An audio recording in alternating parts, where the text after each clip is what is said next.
Hello, Smart Money Tree podcast listeners. Welcome to this week's show. My name is Kirk Chisholm, and I will be your host. I'm once again joined with my good friend, Doug Heagren. Hey, Doug. Good morning, Kirk. Sounds like your weather and your fall weather's coming in same as me. I'm in the Midwest in Minneapolis, and you're out from the East Coast. It sounds like we have exactly the same weather hitting both of us. Fall is definitely in that transition, and I think it's a perfect analogy for some of the things we're going to be chatting about today. Heck yeah! Cold and depressing. Heck yeah! I got my warm clothes on today. I don't have my typical T-shirt that I had in the summer, so it's chill in the air, and I love it. I love the fall. It's a beautiful time of year, especially in New England.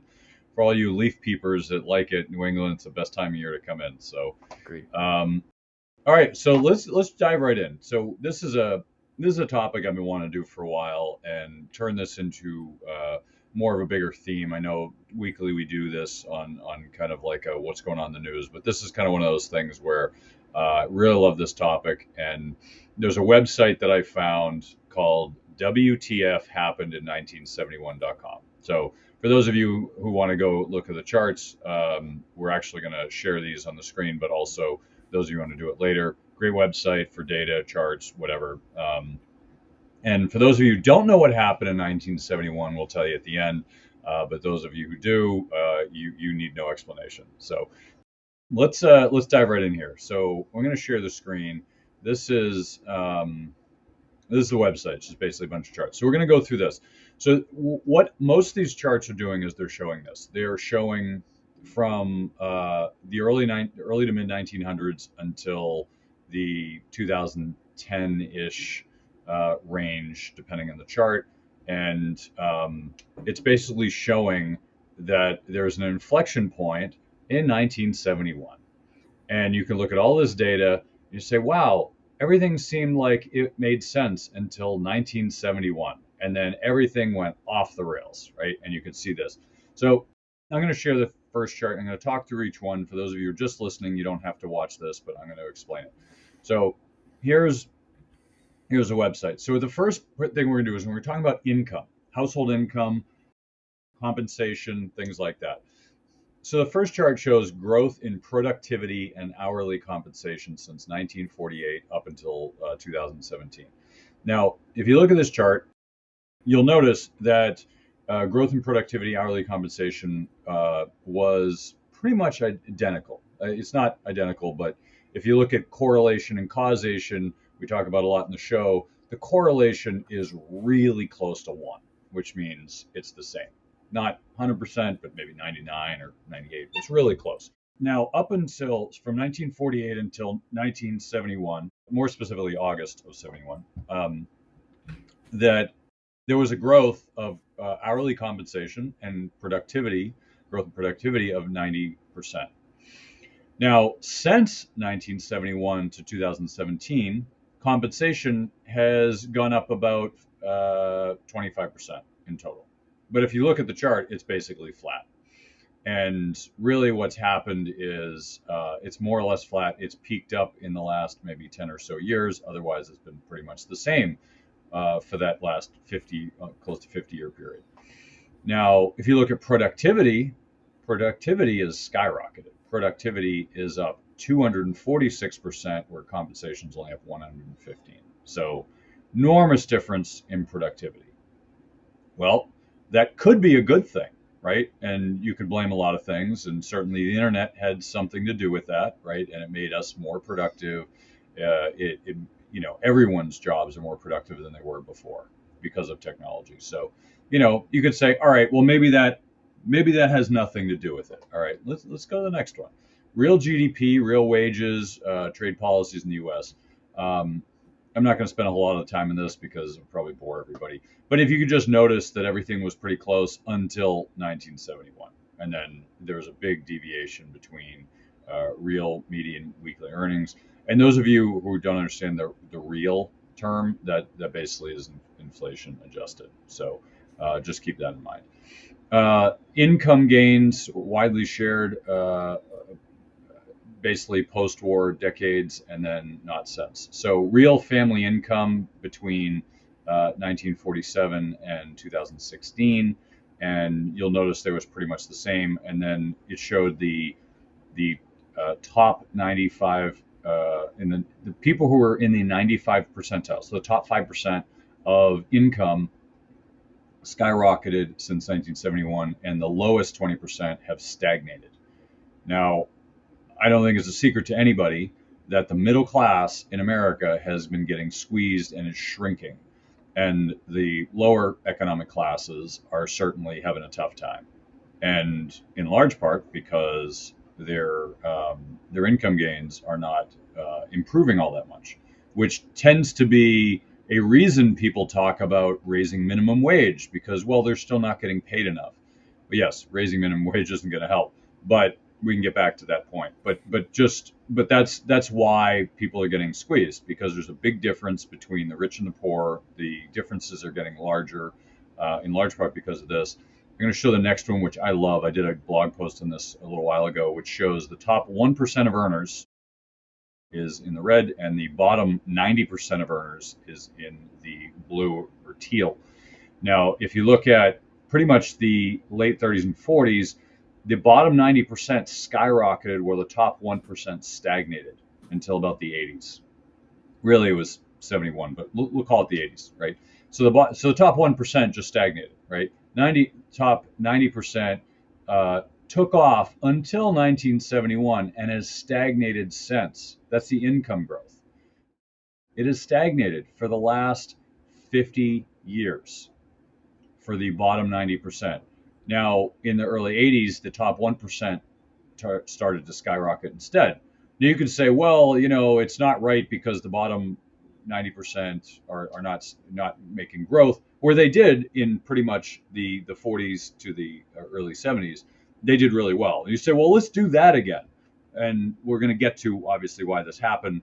But the point is they were unequal. Now they're actually closer to equal. You might say it doesn't make sense, it's unfair, but considering in the last 100 or so years, it's actually more equal for the income growth for that 100-year period. So just something to keep in mind. Go ahead. And Kirk, something interesting on that chart is that chart only goes through 2012. So I think, if we could add another 10 years of data, I think it'd be even scarier. What was also interesting from that chart really quickly is the last time that the top 1% had exceeded the growth of the bottom 90 was what? 1920, right before the Great Depression. So, 100 years it took for them to catch up, and look at that spike since 1980. It's crazy. Yeah, we'll go back to some of these and we get Doug's opinion as well. But here's the share of GDP, compensation of employees. Not going to spend too much time on that, but you can see a very clear deviation in 1971. Income concentration. Here's another one, same kind of thing. I'm not going to spend too much time here. I do want to spend a little time here. It does talk about a few different things.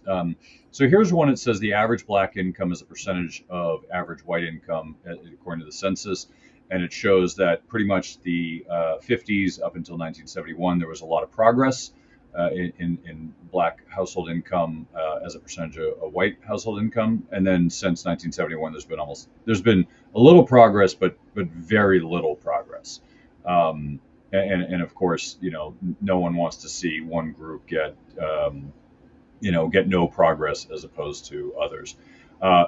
Here's another one on median male income. Now, obviously, there's a big piece of this, which is women actually started to get into the workforce, which is important for the women who want to.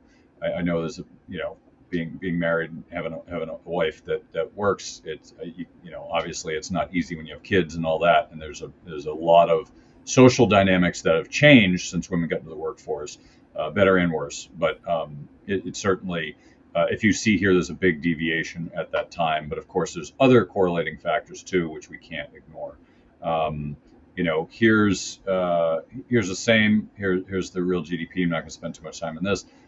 Here's the factor, and then I'm going to cut it and give it to Doug.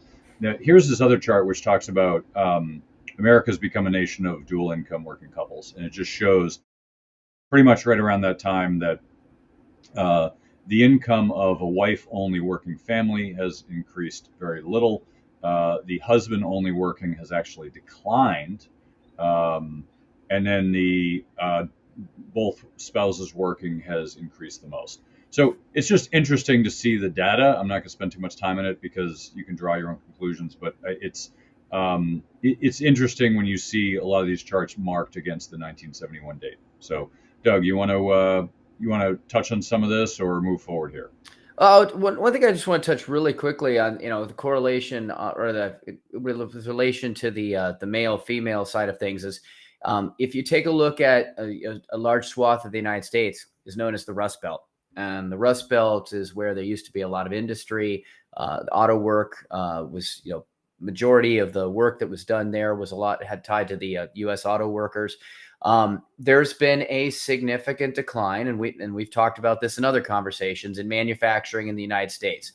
Manufacturing was predominantly dominated by male laborers, and as that declined, and the rise of the service industry in the United States, which tends to have a lot more participation, if not some, depending on the sector, arguably a much greater number of women involved in the service sector. It certainly does seem to reflect that timing in which the American industrial complex began to certainly decline. If you go back to a lot of these charts too, and you look at the golden age of a lot of these numbers, if you're talking like from the 30s, 40s, post World War II to the 70s and early 80s, again, that correlates to a lot of what people call the American Golden Age, of an incredible amount of investment and development in infrastructure and corporate corporations in the United States during that period, which again, not only the timing, and again, you talk about correlation and causation of the 70s and some of these changes with regards to policy. But let's also face it, what also hit in the 1970s, Kirk, which again correlated, causated the great, the incredible stagflation period of the 1970s, which, some would argue, did we really ever come out of that? There's been a lot of challenges and problems that have still continued to stem from that. I think that there's been a lot of policy and other things that have helped us to, and again, create wealth in different ways. But if you look at the impact of some of those decisions back then, you look at the 80s and how great of a great growth the 1980s was, until, of course, we got to the end of the 1980s and the recessions that occurred there before the technology took over, right? And that's the dot-com boom that started in the 90s. But you've touched on a lot of this, so I'm not going to go down very deep on any of that. But that decline of manufacturing, the rise of technology, on a lot of where money was created post, the challenges of the 1970s, it didn't trickle down to those same families it did before. So I'll turn it back to you for the sake of time. We can look at some of these other things you've got listed there. Okay, so we're gonna go through this, and then I also want to throw it out there for the live listeners. Give us your guess of what you think happened in 1971. There's actually multiple things that happened, but the point of this is actually one very specific event, which is significant. Yeah, I touched on it, but I didn't want to say it, just to leave a little suspense. We're not going to say it. We're not going to say it till the end. But for those of you who are live, you want to chime in. We're always interested in getting your feedback, and want to see who wins the prize for today for being first. So, all right, let's dive right in. So, all right. So here's some things that obviously we're seeing now, and Doug touched on some of it. There's certainly stagflation of the 70s was an impacting factor, but it was the result, not the cause. The cause we'll get to closer to the end. But as we look in here, I want to bring up this chart about populism, which I think was interesting. I haven't seen someone put this together, but if you look at the era of populists, and then you look at the emerging populism, I'm not sure I could necessarily draw the conclusion here that they are, but it talks about the top 1.1% and the bottom 90. I think the reality is that populism may be something a little bit different, but the reason for populism, I think, is correlated. I think there's a very strong correlation. You could say there's some causative effects there, and I could see some reasons why it's causative, but I'm always careful about saying that there's a causative effect about anything, because frequently we think there might be, but we really don't know, because it's not one-to-one necessarily. But let's dive into the cost of living, right? All right. So let's talk about cost of living back in 1971. A new house was $25,000. Doug, I wish I could buy a bunch of houses today for $25,000.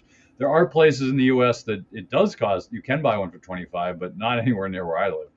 Um, you're looking at adding a few decimal points for the Boston area. So, but it's interesting. So this is the average new home. Average income was $10,622 a year.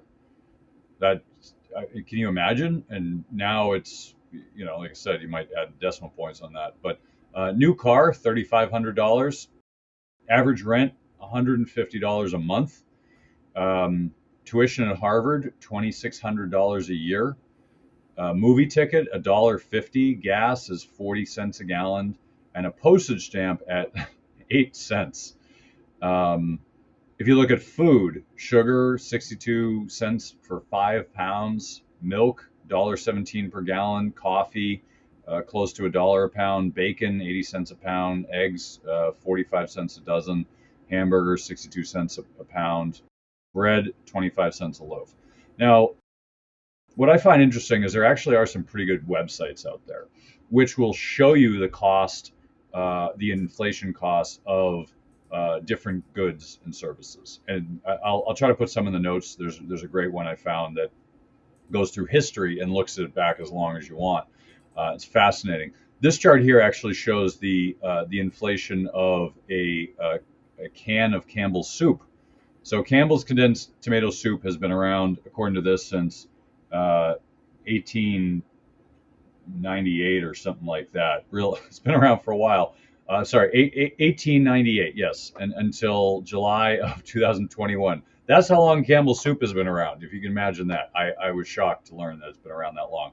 But if you notice that, and actually it's a good data point because it's not some government number, it's not some statistic. This is literally what the cost was for the same tomato soup can, that I'm sure the ingredients have changed, but basically the same stuff in the 1900s was like 10 cents. And up until 1971, it was still 10 cents. So you're looking at about 70-year period where the tomato soup can did not increase in price. What happened after 1971? Well, as of today, it looks like close to today, you're looking at $1. It went up 10 times the price for the same can of soup. 1,000% increase. Yeah. On that can of soup since 1970, 0% increase beforehand. And I'm thinking I should be investing in tomato soup right now. That's my new investment recommendation. Don't take my advice, but I'm not an expert in food. But if looking at this chart, invest in tomato soup. I mean, honestly, looking at this, it's kind of scary. And this should be. I love this chart because out of all the charts we're showing you today, this is the one thing that should impress upon you the problems that exist. Is that inflation is a problem. And all of us are getting impacted now, but it's been a problem since. And I think, it all stems to really one single event, maybe more, but specifically one single event that caused this. So still looking for your thoughts as to what, no one's guessed it yet. And this is Monday. Everybody's asleep right now. I know. We're trying to wake you up. Wake up. Wake up. We're trying to shove knowledge down your throat. All right, cumulative inflation. Here's pretty much the last 100 years of cumulative inflation. Shows what it was in 1971. So from early 1900s to 71, you're looking at 300%, and then you're looking from 71 until 2015, went from 300% cumulative inflation up to 2,300%. Skyrocketed since 1971. So those who are listening, obviously the visual parts are a big part of this, but we're trying to explain those numbers are not insignificant. They are enormous differences. So you want to know why you can't afford to put gas in your car? You want to know why you can't afford to fill up your shopping cart and you got to make substitutions for steak? Now you're substituting hamburger. You want to know why that you're stressed out because your bills are piling up. This is the reason. This is a very significant reason why this is happening, and it's not just the last few years. It's not COVID. It has Kirk, been going I on want to put since this 1971. Go ahead, Doug. Yeah, I want to put this into perspective mathematically. That 300% over, the 60 years from 1910. So that if we take that 300% divided by 60, that is an average of 5% per year. Okay. Since 1970, when it was at 300 to 2,326, so 2,000% increase since 1970 changes to a 40% average annual change. Wow. That's massive. I want to invest in inflation, Doug. Listen, Bitcoin, what's that? Give me inflation. give me I'm the just going to start CPI. investing in a CPI index. It's absolutely amazing when you look at these things. And here's the other one. Here's the CPI in the United States from 1775. Those of you who don't know that date, you should probably look it up. 1775 up until 2021. So if you notice, from 1775 up until World War One was pretty stagnant. World War One to basically 1971, went up a little bit, right? World War, if you go to 1971 to today, and just for reference, those are listening. So pretty much from 1775 to beginning of World War One, we're looking at about like the CPI at like like at 1, right? It was stagnant, right? From World War One to like 1971, you're looking from going to 1 to 5. Okay, that's a significant jump. Going from 1971 to today, it went from 5 to 30. So this is not insignificant, right? Kirk, I have a guess. It was Vietnam. Vietnam did this. Yes, Doug. It was definitely Vietnam. So this chart actually shows a bunch of wars, but I think so it's definitely not Vietnam. That is not the answer to this question. So please don't guess that. But if you look at the wars, right? Wars are typically inflationary, right? You look at the Revolutionary War, definitely inflationary. You look at the War of 1812, definitely inflationary.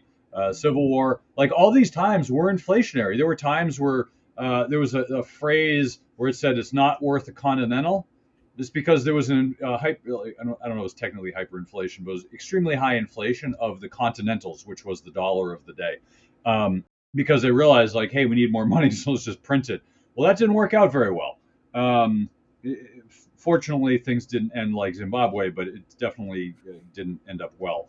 So if you look at these times, there were definitely inflation, right? There were times in our history where inflation happened, but nothing like what happened from 1971 until today. And I impress upon you that it's not insignificant because of the big number changes. Everything seems great.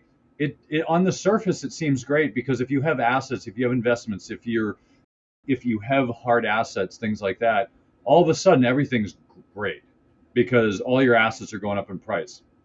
However, it causes a big divide between the rich and the poor because the poor don't have assets. That's what makes them poor, right? Is that that they're not asset rich like the wealthy. And this doesn't mean that you should go out and lynch all the rich people, right? That's not what I'm saying. I'm saying the rich just happen to either get lucky, which there are rich lucky people, or they're really smart, which is they knew it was happening and they took advantage of it, right? If you know there's high inflation, why wouldn't you invest in things like real estate, right? Why wouldn't you do that, right? And real estate is a good example. People invested in real estate for the last 50 years have made a lot of money. Our last ex-president made a lot of money on real estate, right? It's no secret that real estate has done well in the past. You can look at history, you can look at charts, you could just ask anybody. Everybody knows real estate has done well. Will it continue to do well? I have no idea. That's not the point. But real estate is one of those things that took advantage of this high inflation, right? It is not the cause of inflation. It is the result of inflation in this case. So, Doug, you want to jump on the bandwagon and talk about a few things, and we're getting into real estate here, which I know is your favorite topic. Yeah, no, definitely. I think what's also interesting is if when just jumping ahead, not going backwards on a couple of these charts, but if we take a look at the impact of the next chart you've got up there, the St. Louis Fed talked about electricity, food, and fruit, right? And we've said this before.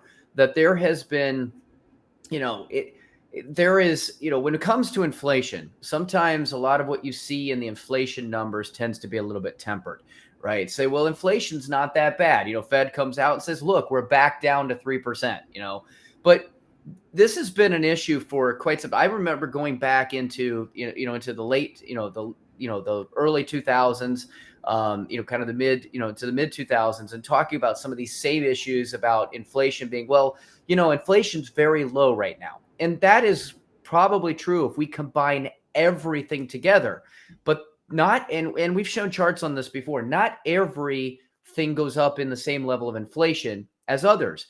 And the issue is that while you take a aggregate look at the CPI and you take an aggregate look at inflation and you say, well, look, it's pretty low for the moment. It's only 3%.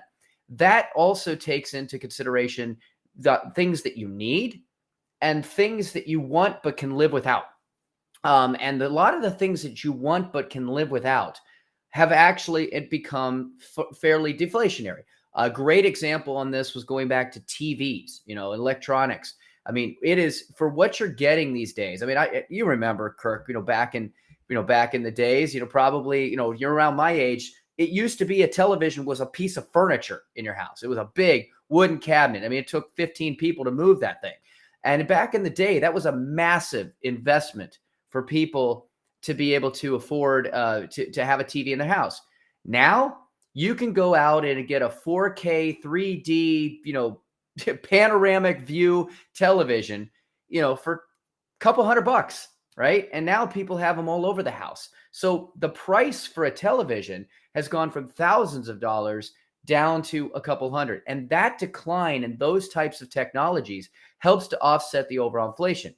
But let's face it, you can live without another TV. You can't live without electricity. And especially the world we're in right now, Kirk, you're definitely not going to be able to live without electricity because they want to run everything off of electricity as we're trying to push everything away to what is arguably a greener form of energy. They're going to be putting more and more demand on electricity. Well, look at that. Electricity has absolutely spiked for the cost of the average household. You take a look at food prices. Now, let's break that down even more because not all food. We saw what happened to Campbell's.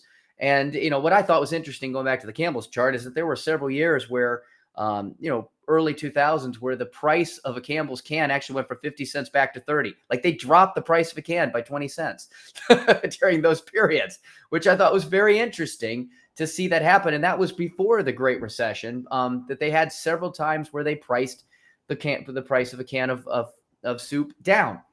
But we've talked about things like food deserts. We haven't, but they talk about things like food deserts and the access to healthy foods. Yeah, having canned food on your shelf is great, and great to have something that's preserved and maintained.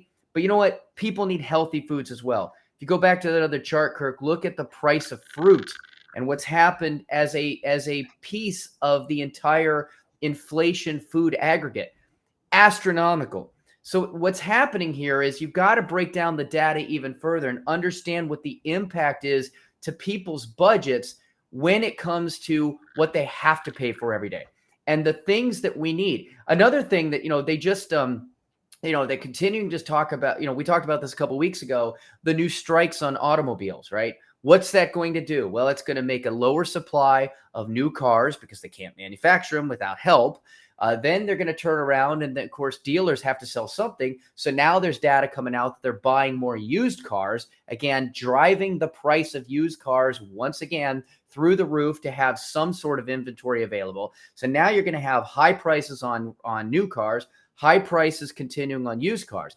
Again, some people would consider this to be a discretionary item, but let's face it, the United States is highly spread out. Now, where you live, Kirk, people can just jump on a train, right? That isn't the case for 90% of America. New England has a better infrastructure than the rest of America does. People have to drive, and it's, nothing's within walking distance. So a car is kind of a necessary thing. So you start looking at food, you start looking at cars. Again, we're going to start getting into housing here in the next couple of minutes, in the next couple of seconds here to talk about another thing. People need a place to live, rents up, housing up. The problem that people are facing right now is you can't turn away to find things easily that aren't going up at significantly higher levels of inflation than what they're telling you the average inflation is. Because at the end of the day, the things that are keeping inflation low are things that people can live without. But the things we can't live without, they're going up higher than the numbers are telling you. And this is a perfect example. I think that's a great point, Doug. And I think that, as we're talking here, we can all sit here and pontificate about, the world, and everyone does this, right? Everyone's, sits around and says, "Oh, wouldn't it be nice if?" But, the reality is that you can look at numbers and throw numbers around, and people in the financial industry like to do that because that's, we like numbers. But, when you start to hear stories about people who can't afford to fill their car to drive to work, they've made the same amount of money for a while, and things are so bad that they can't afford to fill their car to actually get to the job to make the money they need to feed their family. Like, when I hear stories like that, it just shows how bad things are for most people. Now, the top 1%, they're not going to feel that. They're just not. And people in the middle class are starting to feel it, but they're still going to be reasonably okay. I mean, I live in a part of the country where people have enough where, housing and all this stuff is through the roof, but the cost of goods are similar to the rest of the country. So, people who are in the higher economic areas tend to be a little bit more insulated, but most of the country is struggling. And you look at Canada, you look at the United States, you look at UK. UK's got enormous inflation. It's been that way for a while, and so all these inflation is just this really challenging thing that you talk to economists who are like, "Oh, it's good," and they give you all these reasons of like, "No, it's really not." Yeah. There are some. I will point out the benefits that they talk about are it helps the fluidity of our economy, meaning that if there's no inflation and you're not getting any income, then your money is just stagnant. You can put it under your mattress and never use it. And their claim is, well, it doesn't move. There's no velocity, so it doesn't move the economy forward. I can understand that point of view. The problem is that inflation, albeit, does cause us to have a lot of growth. And if you think about all the innovation and the technology and the changes that have gone on, many of which are good things, have come from that too. So it's not really a clear-cut answer, but this is such a subtle and nefarious thing that happens that most people don't realize. It's like being taxed without being taxed. It's like we call it the hidden tax. Inflation is the hidden tax because you're losing X amount of money per year. And let's say you're losing 5% of your money a year and you're making 5% on your assets. Well, you're just breaking even, but you're taking risks to do that. So you're not really breaking even, right? Because at the end of the day, there's still risk, which means you could lose. So everyone loses. The only people who win are the ones who are doing it. Basically, they're investing in hard assets and real estate and things like that. And that's what, and they're leveraging it, which is a big part of why real estate people are wealthy, is because of the leverage. It's not necessarily the real estate. Real estate's great, but it's the leverage and the allowance of leverage that's a huge part of it. Did you miss your opportunity to get PPP money during COVID? Are you waiting for our president to forgive your student loans? Are you excited about helicopter money? Me too. If you want free money, look no further. I'm giving away free money this week on our show. All I ask is 5 or 10 minutes of your time. I'm so excited to give you free money, I can hardly contain myself. Take advantage of me and my excitement to get your free money. Go to www.moneytreepodcast.com/free money. Follow the instructions today and get your free money. So let's talk about real estate a little bit. Be mindful of time here before we get into the end. So this is a chart that talks about the median household price and the median household income. It talks about New York and Boston. Now, if you look at obviously these are wealthier economic areas, but I think it's instructive anyway. If you look at 1971, everything was kind of the same. And then right around the early 80s, which significantly we've talked about on the show, was when inflation started to drop, and also interest rates started to drop as well. And so high interest rates muted the 1971 effect. And then once that was over, median house prices skyrocketed. So they went from approximately 35% up to, more recently up to 220%. But huge changes in house prices and the income. The income's increased a little bit, but not significantly. We're talking about 50% in comparison to like 225%. So big difference. Average sales price of homes sold in the U.S. Over the minimum wage has gone up from right around 17,000 up to about 52,000. Big difference in there. You can see the spikes in the chart. Real house prices, rents. House prices have spiked, and this goes back hundreds of years. This I like this. This is for Amsterdam, so it's not just the U.S. This is actually Amsterdam, going back to the early 1600s, and it shows that house prices and rents were pretty correlated. There's some spikes where things, where house prices went up, but then they went back down, but the correlation is pretty sound for hundreds of years. So I like this chart when it goes back hundreds of years. 1971, wow, look at that. House prices skyrocketed and rents were still stagnant. So it just shows you that if you're an asset holder, when you start to have high inflation, you are a beneficiary of this. Whereas people are renting, they're not. So just keep that in mind. How long does it save for a house? It took 2.5 years approximately before 1971. Now it takes 7 years. I think it's just instructive. Home value, income change. So I'm not going to go through all these, but if you look at all these different things, it shows that in real estate it's very significant when it comes to the how real estate has acted in this environment. Once again, a lot of this has to do with leverage. A lot of this has to do with real estate being a hard asset. And if you look back in hundreds of years of history in many different countries, you'll see real estate is one of the things, there's multiple, but one of the things that has kept pace with inflation pretty steadily over hundreds of years. So the benefits of real estate, and I'm not saying you should go out and buy a bunch of real estate because I think it's overpriced, but if you were to, it is the one thing that over hundreds of years will keep pace with inflation, assuming that the past repeats. And you should never make that assumption. But if you were to make an assumption that there's a lot of strong evidence to suggest that it would continue to keep pace with inflation, in large part because people have to live somewhere, right? You could all live in a tent, which is great, but assuming we're not going to live in tents, we're going to live in houses, and that's not going to change, then you should assume that the future should be relatively correlated to the past. And, I think real estate's become very unaffordable for a lot of people, especially if you were to buy today, but doesn't mean it'll be that case in the future. So just keep in mind that is a big part of why real estate's gone up, is because of this inflation. Doug, you want to take a few of these?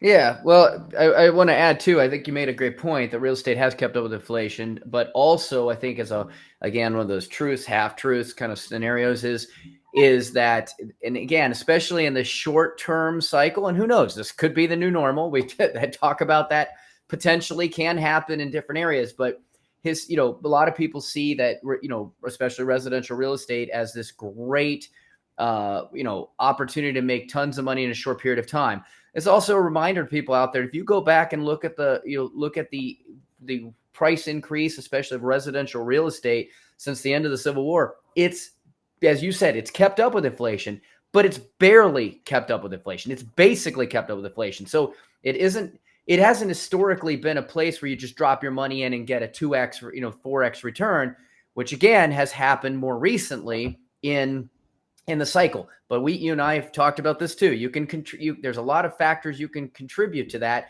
a lot of which being potentially correlated or causated by very low interest rates and easy money for an extended period of time in this economy that we've been in, which is now starting to change. So that, again, will create an opportunity to revert that back to the mean. The other thing I thought was interesting is how long does it take to save for a house? It actually dipped 2020. Now, granted, this is 2020, so there was a little bit of impact there with potential with COVID, but the fact that it stayed relatively flat since 2000 was a surprise to me. Although, and I'm seeing more and more things now about people saying it's going to be harder and harder to at these current prices to save enough for down payment. I will say this. I don't know because, again, within the data, where's this coming from? It's remained flat since 2000, 7 years to save for an average house.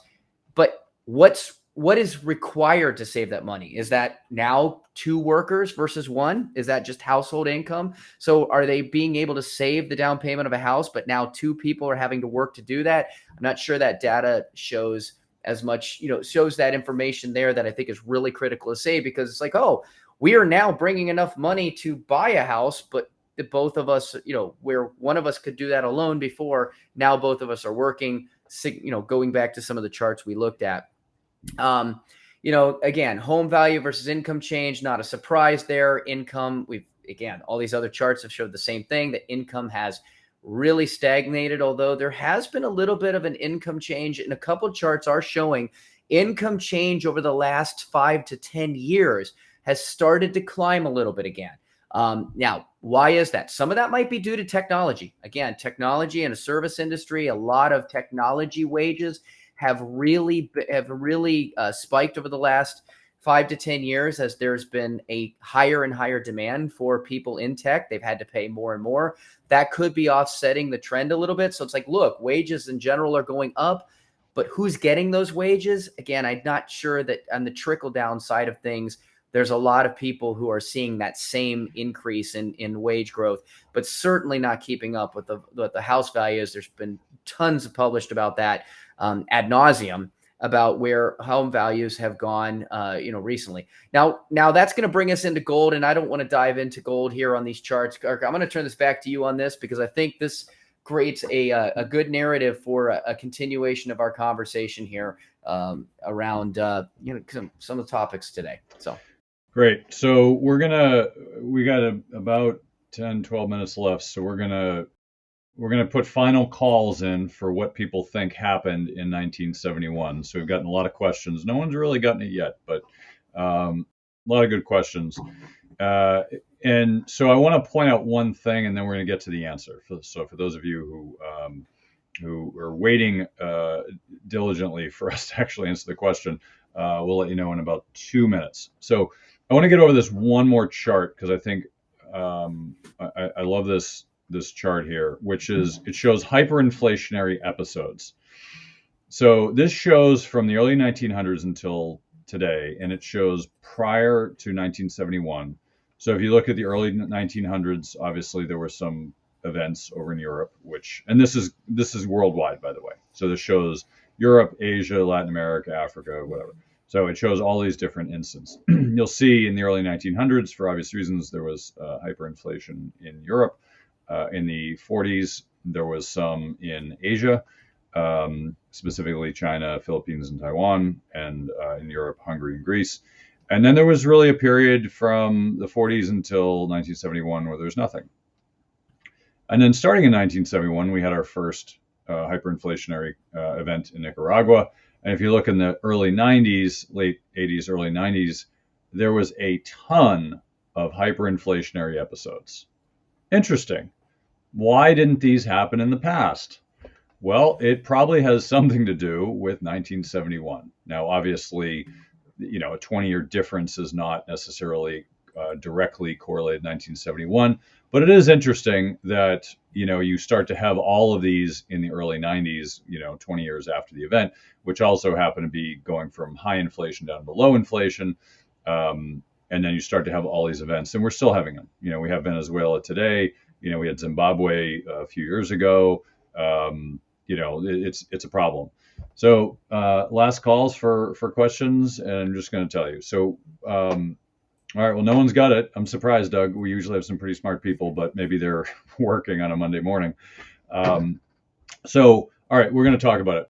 What happened in 1971? Well, technically in 1971, I think it was August 15th, if I'm not mistaken, the U.S. Went off the gold standard.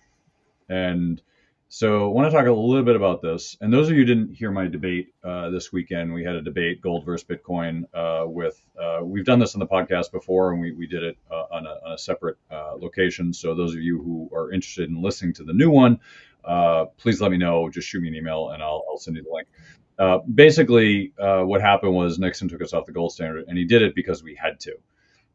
because our policies at home were, let's say, not keeping up with the standard that we promised, which was that we'd be able to exchange gold for dollars, right? So if the foreign exchange was such that the French said, "Hey, you guys aren't balancing your books," and they said, "We want the gold," and what was happening, actually, France was a big part of this. What would happen is they say, "Oh yeah, well, we want gold. We don't want dollars. We want the gold." Right? Because they knew there was a misbalance and they were just basically arbitraging it. They're saying, "We want the gold, not the dollars." And so gold, which had flooded into the US after World War II, started to flood out because people were like, "Wait a minute, your numbers don't make sense. We want our gold." And so gold started to flood out until the point where they realized, "Hey, we're gonna have to close this because we can't continue this way." And at the same point, they couldn't balance their books because of other reasons. So the point was, is this 1971 marked the U.S. going off the gold standard, so it was effectively 100% fiat. Now, back in the 30s, we went off a different gold standard, so it was different, but that was another one that we went off. But in the 70s was the big one, and you could look at the 30s, you could look at the 70s, and obviously you can decide which one was more important in the statistics, right? You can say, yes, technically we also went off the gold standard in the 30s, but we also went off in the 70s. Well, the 30s and 70s, the difference wasn't significant. From the 70s on, it was hugely significant, as we talked about today. So really, it was going off the gold standard. We had nothing marking our dollar to a reasonable value. And since then, we printed up trillions of dollars and we've used it for various purposes, but it has caused the printing of money causes inflation. Now, I had somebody make a comment last week on YouTube about minimum wage. I forget the comment specifically, but it was something around the lines of, well, minimum wage isn't the only thing that caused inflation. Like, how do you do that? I'm like, well, yes, it's only one of the things that causes inflation. If you raise everyone's prices, everyone has more money, which means everyone spends more money, which means prices go up. It's a self-reinforcing cycle. So raising minimum wage does cause price to go up. It's not it's a little bit more complicated, but effectively, the government printing of money is a big cause of inflation. Another cause of inflation, because the government technically doesn't print money, the banks do, and the banks do it by leverage, and the banks aren't lending. So normally, in a normal environment, the banks would get $100 and they would turn it into $900, let's say, right? Because they get $100, you deposit $100, and they loan out $90 of that or $80 of that, right? So they loan that out, and then that person takes that money, puts that $80 back in the bank, and then the bank takes it, like, I'm going to loan that out, right? They're going to loan out $70 of that, right? And then 60. So it's this, I don't want to get into math, but basically they multiply it by a few X. Banks actually create money by lending it out, right? That's the whole premise of the banking system is creation of money. And if the Fed wanted to, raise or shrink that, they would change the standards. But now banks aren't lending because it's a highly risky endeavor right now for banks to lend, and the government has made it very strict on them to lend. So what happens? Well, the government prints the money, and they print up trillions and trillions of dollars, and it's taken us hundreds of years to get to 10 trillion in government debt, and then they do it in in a short period of time. So the inflation currently being caused is by the government, and that is a big problem. And they're able to do this because the dollar is not tied to gold or anything. It doesn't have to be gold, right? It could have been oil, could have been a rock, could have been a piece of real estate. It doesn't matter. It's tied to something of value. Right now, it's not tied to anything of value. It's tied to the good faith payment of the United States. Oh yeah, we'll pay you. Yeah, you're good. Your money's good here. The problem is people don't trust it, and the more that we lose trust in the dollar and the government, the closer we get to hyperinflation. Hyperinflation is not necessarily high inflation. High inflation is high inflation. Hyperinflation is when people lose trust in the currency. It's when they say, we don't want to hold this garbage. We want to hold something that has value. So they get rid of it. They get rid of it as quickly as possible. I'm going to buy bread. I'm going to buy gold. I'm going to buy real estate. I'm going to buy something because that will have value. The currency is worthless. That is what hyperinflation is. The more you have higher inflation, the more likely hyperinflation is going to happen. Now, currently, it's not in the cards because of what's going on, but it is a risk down the road if we have poor policies here in the U.S. So, Doug, I want to give you a chance before we wrap it up, but yeah, thoughts from you. Yeah, so Kirk, I think one of the things. Again, we don't have time to go into this, but if you want to look at a little bit of history, if you're a history buff, go look up the Bretton Woods system. I mean that started basically in the 1940s. It actually started before that, but 1940s was the latest turn of the Bretton Woods system, and it was basically to get all the countries on the same page so that there would be less political instability between them regarding the currencies. Again, not getting deep into that, but what I thought was what happened in 1971, and you're right, you are correct. It was August 1971. Is it effectively dissolved the Bretton Woods system with a temporary suspension of the dollar's convertibility into gold. By the way, let this be a fair warning to anybody who ever thinks anything the government does, they say is temporary. It never is. When they do something, they never go back on it. So just remember that when politics start to come out with their rhetoric. But effectively, they were running into the dollar had struggled throughout most of the 60s within parity established at Bretton Woods. And of course, that ended up being a breakdown of the system. An attempt to revive the fixed exchange rates failed. And by March 1973, other major currencies began to float against each other the same way. And so, again, I'm not going to get into the details of it based on time, but it is a fascinating read for those that are history buffs that like to kind of understand the evolution of our economic policy and what has occurred there. I did post a chart, Kirk, that shows the price of gold, and you can find that on the files that we updated. But the price of gold from early 1970s, you can't even see any growth in the price of gold between 1910 to 1907. There is absolutely nothing showing on the chart because the price of gold change was so insignificant prior to this change. And so the impact that had on gold, because even though gold was no longer tied to currency, and you'd think that the currency would create a high demand for gold, this is coming back to the impact of inflation that trickled down from these changes in 1970 to present. And ultimately now, I like to call, as you were saying, Kirk, how's the value being determined? Let's just call it the because I say so value, right? Because that's effectively what the Fed is doing. And that is why interest rate policy that we have seen happen so much. And every quarter we talk about the Fed getting together and discussing what interest rates, that all really stems from the change that occurred with the end of Bretton Woods and leaving the gold standard officially, in 1971, because now it's all tied to how the Federal Reserve determines what those interest rates are going to be, and therefore affecting what the dollar is going to be against with inflation. So, again, we're right up against that hour, so we can continue to have this conversation another time. Again, since we're talking about inflation, I've talked about this before. I know you're out there. I know if you have kids in high school, okay, and really, you should be starting this much earlier than high school. If you're planning for how to pay for college, this is an area where, again, we have seen as much as double-digit inflation in the 1980s during short periods of time. It's still easily twice what normal inflation is on an average growth. It is the biggest concern of most people with kids is how am I going to pay for college, but also the stress of going through that process. There is a lot of things that you can do to not only lower the cost, but lower your stress. Go to our website, procollegeplanners.com, download free information, get the information before you start to do the shopping, because I assure you, this is what I believe. The college game, it's gamed against you. And if you don't have the information, you're going to lose. So even the playing field, get the information, and maybe we're a resource for you. Great. Well, thanks again for coming on the show, Doug. Always appreciate your insight.